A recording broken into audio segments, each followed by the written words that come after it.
وہ گھڑی کہیں سوئٹزرلینڈ میں بنی تھی، اس کے اوپر ٹانکے اس کے اوپر جو ہیرے ٹانکے تھے وہ عین ممکن ہے کسی یہودی نے لگائے ہوں۔ جنگ طبقاتی ہو گئی ہے، وہ پولیٹیکل رہی نہیں ہے نا۔ کیا لوگ پاگل ہیں؟ کیا لوگ یہ نہیں دیکھ رہے؟ یس، میں یہ سمجھتا ہوں، میں اس بات سے اتفاق کرتا ہوں کہ ایک طبقے نے منتخب حکومت کو گرایا۔ مجھے کئی لوگوں نے کہا جو بھٹو صاحب کے عہد میں تھے، انہوں نے کہا کہ بھٹو صاحب نے نوجوانوں کو بدتمیز کر دیا تھا۔ تو لہٰذا عمران خان سے نفرت اس لیے کی جا رہی ہے کہ عمران خان اس ریگولر سیاسی طبقے کے وجود کو چیلنج کر رہے ہیں۔ اِنَّ لِلَّهِ وَإِنَّا إِلَيْهِ راجعون کہہ سکتا ہوں، اس کے سوا کچھ نہیں۔ نواز لیگ اور زرداری لیگ، یہ جب پاکستان واپس آئے 2008 کے بعد، اس کے بعد ہمیں علم ہوا پاکستانی، مطلب میں اس جنریشن میں سے ہوں جو اس دور میں ہم ٹین ایج کراس کر رہے تھے تقریباً، اور سیاست کا پتہ لگا شروع ہوا کہ ملک میں کیا ہو رہا ہے، اور جی بڑا ظلم ہوا تھا، ایک ڈکٹیٹرشپ ختم ہو گئی ہے اور سیاستدان واپس لوٹ آئے۔ پتہ لگا جی مساق جمہوریت ہو گیا، اب آئندہ ٹانگیں نہیں کھینچی جائیں گی، اور ایک گلہ تھا جی کسی وزیر اعظم کو مدت پوری نہیں کرنے دی جاتی، حکومتوں کے خلاف سازشیں کی جاتی ہیں۔ پھر ان 10 سالوں میں ہم نے جو کچھ دیکھا ہوتا بھی رہا، مطلب لیکن یہ ہے کہ حکومتیں بچ گئیں۔ نواز شریف والا جو معاملہ ہوا اسمبلیاں بچی، حکومتیں نہیں، مطلب اسمبلی بچی۔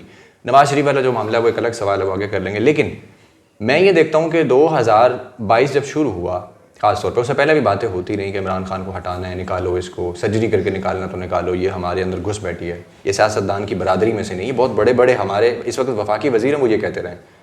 اور اس کے بعد ہم دیکھتے ہیں کہ وزیر اعظم پاکستان الیکٹڈ یا سلیکٹڈ جو بھی وہ کہتے ہیں، اس کو ہٹایا جاتا ہے، 13 جماعتیں مل کے اس کو ہٹاتی ہیں، اور یہ پہلی دفعہ پاکستان کی تاریخ میں ہوتا ہے کہ عدم اعتماد کامیاب ہوتی ہے، اور وہ خود وہ کہتے رہے کہ یہ بغیر اسٹیبلشمنٹ کی مدد کے کامیاب ہی نہیں ہوتی۔ اس چیز کو آپ کس پہرائی میں دیکھتے ہیں، ان کے کنڈکٹ کو اور ان کی باتوں کو لے کے؟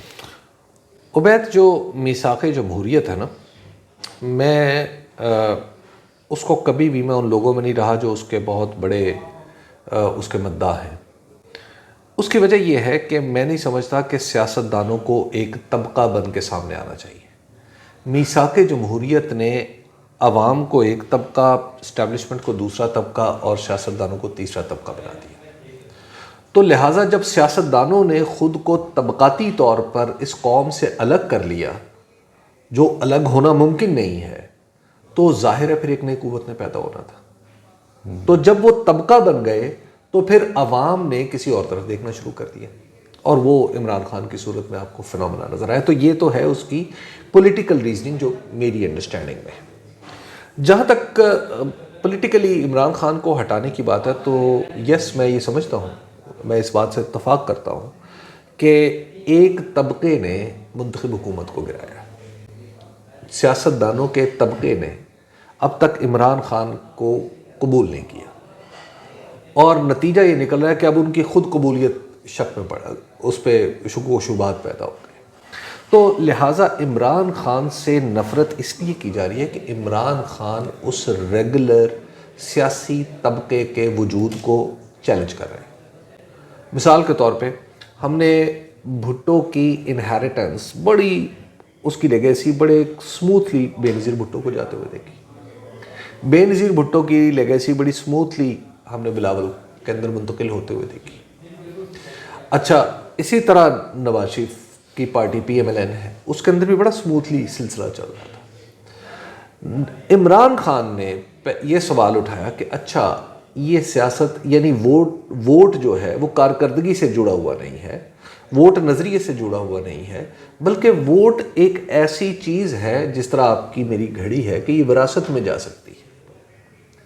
تو ووٹ کا وراثت میں چلے جانا، آپ کو پتہ ہے نہایت ہی غلامانہ سی اس میں بو آتی۔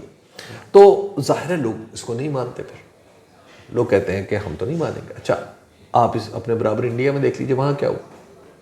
وہاں کانگریس آج در در بھٹک رہی ہے کہ کسی طریقے سے اس کو پذیرائی مل سکے، لیکن ایک ایسی پارٹی وہاں پہ، حالانکہ فاشسٹ پارٹی، بہت سارے لوگ اس کی مخالفت کرتے ہیں، لیکن آپ دیکھ لیجئے کہ وہ کیا کر رہے ہیں۔ وہاں پہ مودی، وہاں پہ واجپئی کے بیٹا نہیں آیا، وہاں پہ ایل کے اڈوانی تھے، ایل کے اڈوانی کے بعد مودی جی آ گئے، مودی جی کے بعد آگے کوئی اور آ جائے گا، یوگی آدتیہ ناتھ ہے، کوئی کسی کا رشتہ داری کے بنیاد پہ نہیں ہے۔ پاکستان میں کیا ہوا؟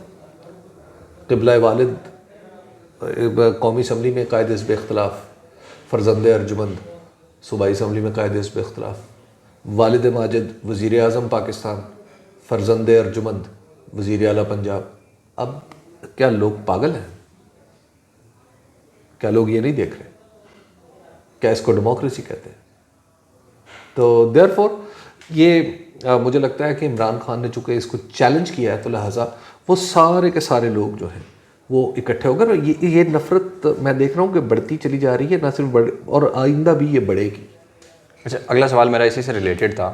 آپ نے بات کر دی نفرت کی، آخر اس کی وجہ کیا ہے کہ ہر حد تک چلے گئی ہے کہ ہم وہ الفاظ بیان نہیں کر سکتے؟ بھائی جنگ طبقاتی ہو گئی ہے، وہ پولیٹیکل رہی نہیں ہے نا، طبقاتی جنگ ہو گئی ہے. جب طبقاتی جنگ ہو جائے گی تو اس میں تو پھر نفرتیں ہی ابھرتی ہیں. مطلب جب آپ اس کو کلاس سٹرگل کا نام، میں اس کو کلاس سٹرگل تو نہیں سمجھتا، یہ کلاس سٹرگل نہیں ہے لیا، مطلب میں اس کو بالکل آپ دو گروہوں کے درمیان جنگ ہے. ایک طرف وہ لوگ ہیں جو سمجھتے ہیں کہ ووٹ جو ہے وہ وراثت میں ملنے والی چیز ہے، دوسری طرف ایسے لوگوں کی اکثریت نظر آتی ہے جو سمجھتے ہیں کہ ووٹ کارکردگی کی یا نظریے کی بنیاد پر پڑتے ہیں. تو یہ بنیادی جوہری فرق ہے. تو اگر تو ووٹ وراثت میں ڈالا جا سکتا ہے، وہ وراثت میں منتقل کیا جا سکتا ہے تو ٹھیک. خان صاحب پہ الزام لگتا ہے کہ اس نے پاکستانی سیاست گندی کر دی، کلچر تباہ کر دیا، نوجوان کو بدتمیز کر دیا. نوجوان اب بدتمیزی سے بڑوں سے بات کرتا ہے، گالی دیتا ہے، چور کہتا ہے، ڈاکو کہتا ہے. تو یہ شخص جو ہے ناسور بن چکا ہے، جس کی سرجری کرنا، یہ لفظ یوز کیا گیا کہ سرجری کر کے نکالنا بہت ضروری ہے، ورنہ یہ معاشرہ آنے والے وقت میں رہنے کے قابل نہیں رہے گا. یہ الزام عمران خان کو، یہ الزام جو دے رہے ہیں، یہ درست؟ دنیا میں ہر نئی سیاسی تحریک یا سیاسی جماعت جب آتی ہے اور وہ مقبولیت بھی حاصل کر لیتی ہے، اس کے اوپر یہی الزام لگتا ہے. آپ تاریخ اٹھا کے دیکھ لیجئے، کسی بھی سیاسی جماعت پہ آپ اس کو اپلائی کیجئے، آپ کو یہ درست ملے گی. آپ بھٹو صاحب پہ کیا الزام لگتا تھا؟ مجھے کئی لوگوں نے کہا جو بھٹو صاحب کے عہد میں تھے، انہوں نے کہا کہ بھٹو صاحب نے نوجوانوں کو بدتمیز کر دیا تھا. وہ نوجوان جو ہے وہ جو ہمارے والدین تھے. تو لہٰذا یہ الزام سب پہ لگتا ہے.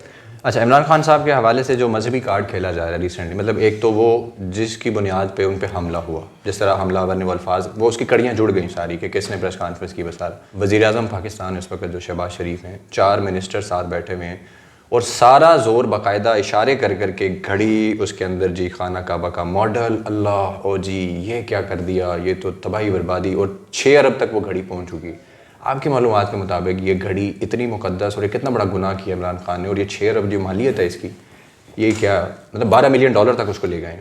دیکھیے، میں ان لوگوں میں جو یہ سمجھتے ہیں کہ مذہب کو سیاسی بیانیے کا حصہ نہیں ہونا چاہیے، مذہب کو سیاست میں بطور دلیل استعمال نہیں کیا جانا چاہیے.